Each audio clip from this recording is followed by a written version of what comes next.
સીતારામ, જય લીલભાઈમાં. આજે તો આટલી ગરમી અને તડકો ઓછો છે. ગઈકાલે તો અમે જુનાગઢ ગયા હતા, એક એવો ફંક્શન હતું સ્કૂલમાં, ત્યાં ગયા હતા. ગજબ ગરમી હતી ને એમાંય આપણે આ સાઈડથી જઈએ ને એટલે તો આપણને આદત ન હોય એટલે એમ લાગે કે જાણે તમારે જ ગરમી ચાલુ થઈ એના જેવું લાગ્યું મને. બહુ ગરમી હતી. એવો ફંક્શનમાં ગયા હતા, સરસ મજાનો એવો છે.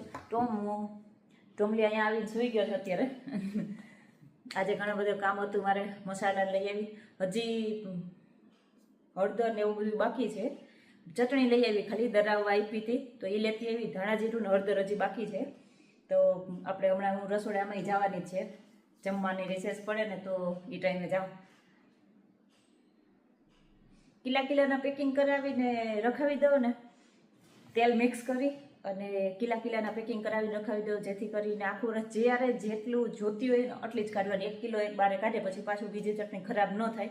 એટલે લાસ્ટ ટાઈમે મેં આવી જ રીતના પેકિંગ કરાવ્યું હતું. બધા મસાલાના કિલાના પેકિંગ કરાવી ને એક મોટા ઠામમાં ભરી દીધા હતા, બેરલમાં. એટલે જેટલું જોઈએ એટલું જ વાપરવાનું અને ખરાબ ન થાય. બધું ખોલી નાખે તો એ હવા લાગી જાય તો એ આપણને એમ થાય કે ખરાબ થઈ જાય. હોસ્ટેલ માટેની જે મારી વ્યવસ્થા છે, મને એમ થોડુંક અંદરથી એમ થાય કે મારું ઘર જ છે અને મારી જ જવાબદારી છે, એની જેમ હું કામ કરતી હોય. જોકે બહુ ખાસ ધ્યાન રાખવું પડે. હોસ્ટેલ ચલાવવી એક બહુ જવાબદારીવાળું કામ છે ને ઘણા લોકો વિડીયોથી જે એપ્રિશિએટ કરે છે એ લોકોનો ખૂબ ખૂબ આભાર. ઘણા બધા લોકો મેસેજ કરીને કહે કે તમારું કામ સારું છે. થેન્ક યુ સો મચ કે તમે કામને નોટિસ કરો અને મારા કામને એપ્રિશિએટ કરો. જે માટે ખૂબ ખૂબ આભાર. મોટા ક્લાસવાળા છોકરા બારે રમવા નીકળ્યા. હમણાં જ બહુ તડકો હતો ને એટલે રમવા ન જવા દેતા, પણ ખોખો રમે છે આજે. આજે થોડુંક આમ વાતાવરણ સારું છે, તડકો એટલો છે નહીં. આમ તો જો કે મોટા ક્લાસના છોકરાઓને તડકો થોડોક લાગે એવી અને અત્યારે બધી ટ્રેનિંગ દેવી પડે. બાકી તો સાવ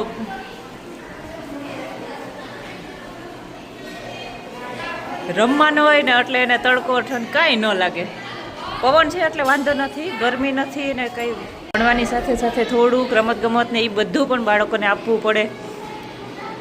ઠંડીમાં અને ગરમીમાં, ચોમાસામાં, બધી ઋતુમાં આપણે એને ટ્રેન કરવા પડે. કેમ કે આખો દિવસ બાળક આપણી પાસે રહેતું હોય એટલે આપણે એને બધી ઋતુમાં અને બધી પરિસ્થિતિમાં કઈ રીતે રહેવું એનું શિક્ષણ આપતા હોય. જો કે સ્કૂલોમાં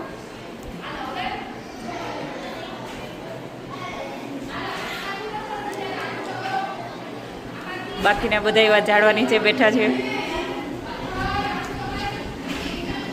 જેનો વારો દોડવામાં.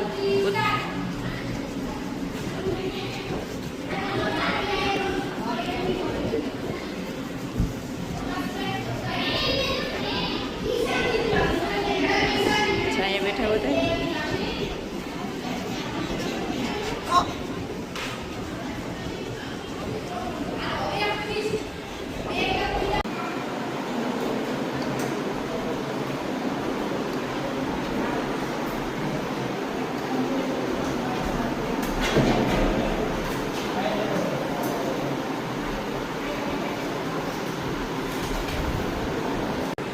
પીરસાતા આખી ડોલ એટલે સુધી પહોંચી જાય ને તોય શાક તો એવું ને એવું જ રહે. શાકમાં કોઈ જાતનો ફરક નહોતો તો.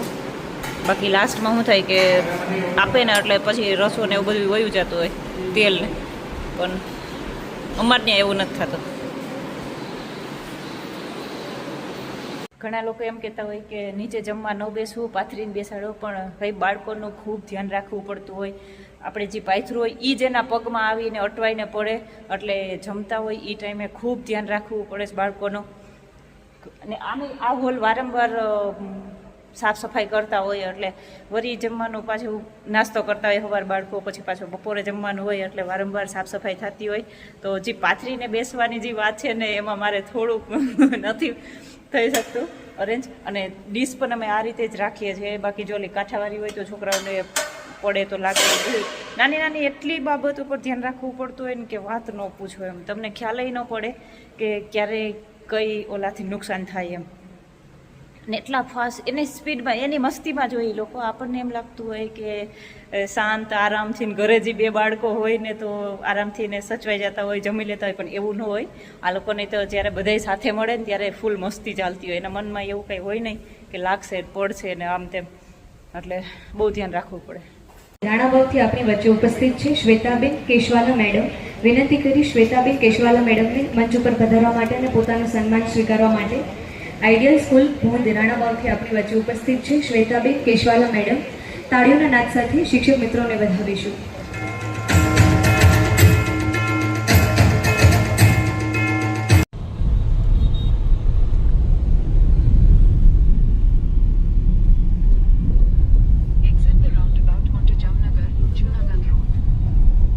જામનગર કેવા માંગે કે બેન કે જુનાગઢ કેવા માંગે?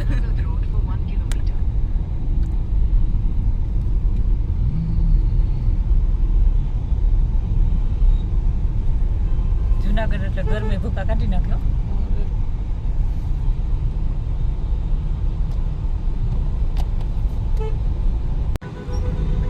1:30 વાગે જુનાગઢમાં આવી ગરમીમાં આટલી ટ્રાફિક છે.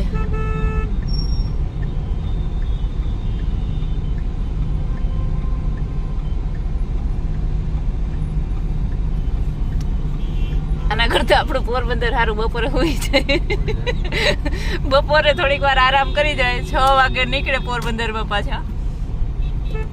અહીંયા તો 1:30 વાગે માણસને ક્યાંય શાંતિ રહે.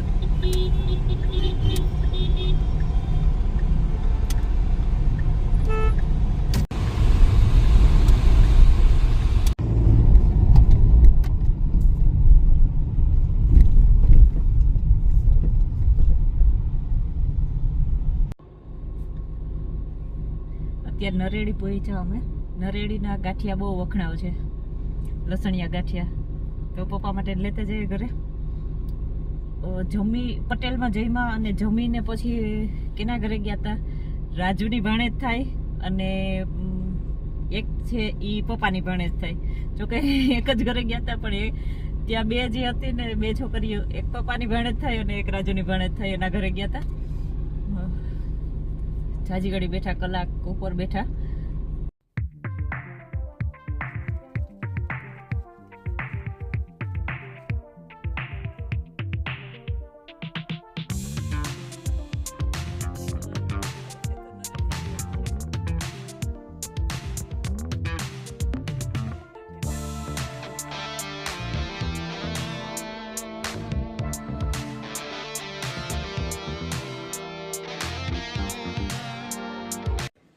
જુનાગઢથી સ્કૂલે પૂગી આવ્યા. હવે હમણાં બસ જો ઘરે જાઓ. હવે હોસ્ટેલ બોયઝ બધા રમે છે. જરાક બાજુ આટો મારી લો પછી જાઉં ઘરે. પપ્પા ગાલ બળી ગયા. એવો તડકો હતો જુનાગઢમાં. ગરમી બહુ હતી, બહુ જ નહીં. મને દેખાય ત્યાંથી રાડું પાડે બધાય.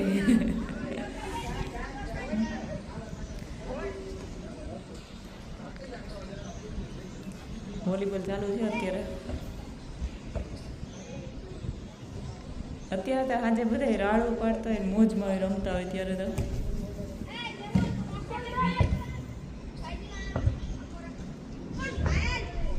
ટોમી તો અમારી સ્કૂલે લાટકો છે બધાયનો.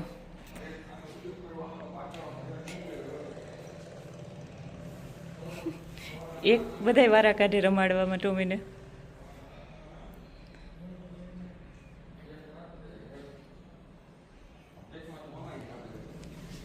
ટોમી હાલો, હાલો હવે ઘરે. હાલ હાલ હાલ.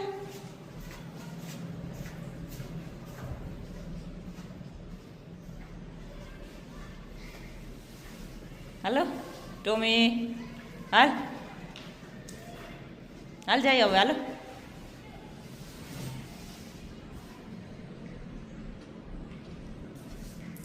હવે તો બધા પગથિયા ચડતા આવડી ગયું છે.